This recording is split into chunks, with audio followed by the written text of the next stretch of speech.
कि मुंह तोड़ जवाब दे दिया गया। अब पाकिस्तान जिम्मेदार रियासत का मुजाहरा करते हुए अगर भारत की जानिब से कोई कार्रवाई नहीं की जाती तो पाकिस्तान नहीं करेगा, लेकिन अगर कोई गलती की भारत ने तो फिर भुगतना होगा एक बार फिर। लेकिन ये राना सनाउल्लाह साहब की एक राय हो सकती है, लेकिन अगर आप जो नेशनल सिक्योरिटी कमेटी की मीटिंग के बाद जो एलामिया जारी हुआ है उसको अगर आप गौर से पढ़ें तो उस एलामिया में बड़े वाज़े अल्फाज में जो सबसे अहम चीज है वो, अब मैं सारी की सारी तो नहीं पढ़ के आपको सुना सकता, लेकिन उसमें जो सबसे अहम चीज है वो ये है कि उन्होंने जो यूएन चार्टर का आर्टिकल 51 है उसका जिक्र किया है। और उसके बाद वो कहते हैं जी कि the arm forces of Pakistan have duly been authorised to undertake corresponding actions in this record.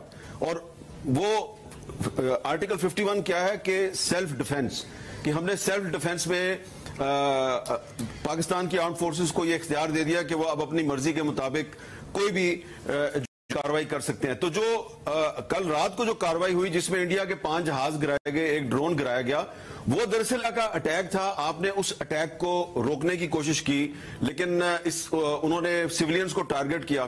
तो जो रात की कार्रवाई है उसमें सिर्फ और सिर्फ उनके जहाजों को रोकने की कोशिश की गई। और जैसा कि वज़ीर-ए-आज़म शहबाज शरीफ साहब ने कौमी असेंबली में भी कहा कि हमने लाइन ऑफ कंट्रोल को या इंटरनेशनल बॉर्डर को क्रॉस करके उनके खिलाफ कोई कार्रवाई नहीं की, हमने अपनी एयर स्पेस में रह के कार्रवाई की है।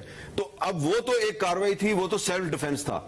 अब उन्होंने जो आपके 26 के करीब बेगुनाह पाकिस्तानी शहरियों को शहीद किया है और 45 के करीब जो है वो जख्मी हैं, इनमें औरतें भी हैं, बच्चे भी शामिल हैं।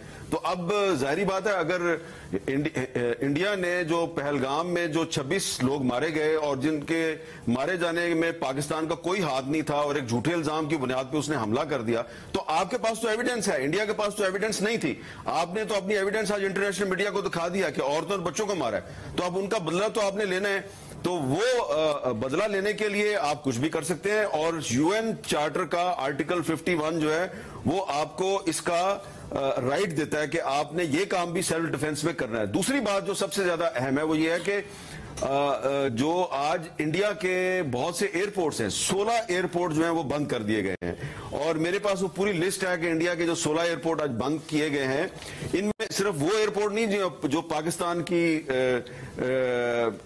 सरहद के करीब है या लाइन ऑफ कंट्रोल के करीब है, इसमें वो एयरपोर्ट है जो राजस्थान में है, जो गुजरात में है, उनको भी बंद कर दिया है। तो इसका मतलब यह है कि इंडिया को अब लग रहा है कि हमने पाकिस्तान पे हमला किया है, उनके बेगुनाह सिविलियंस को हमने टारगेट किया है, तो अब उसकी रिटेलिएशन जो है वो हो सकती है। और जाहिर बात है पाकिस्तान जो है वो सिविलियंस को तो टारगेट नहीं करेगा, वो तो उनके जो मिलिट्री इंस्टॉलेशन है उनको टारगेट करेगा, जिसमें के एयरपोर्ट भी आते हैं। जिस इंडिया के एयरपोर्ट पर उनके जंगी जहाज खड़े हैं उन्होंने उस एयरपोर्ट को बंद कर दिया। तो इसलिए मुझे लगता यह है कि यकीनन हम सब चाहते हैं कि मजीद एस्केलेशन ना हो, जंग जो है वो किसी के फायदे में नहीं है। लेकिन पाकिस्तान ने पहले ऐलान किया था कि भाई अगर आपने पहल की, जंग तो शुरू आप कर देंगे लेकिन जंग खत्म करना आपके इख्तियार में नहीं होगा।